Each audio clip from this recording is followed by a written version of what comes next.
What's the meaning of brass rubbing?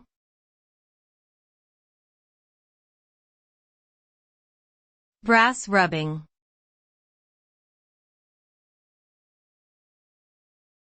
Brass rubbing.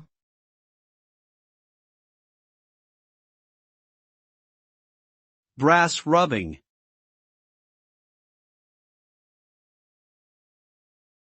Brass rubbing.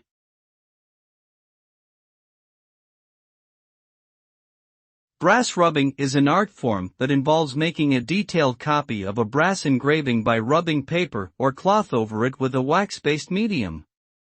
The result is a raised impression of the engraving on the paper or cloth, which captures the intricate patterns and details of the original artwork.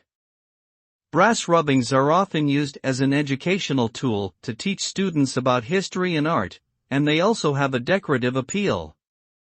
However, the rubbing process can cause damage to the original brass engraving, so it must be done carefully and with caution.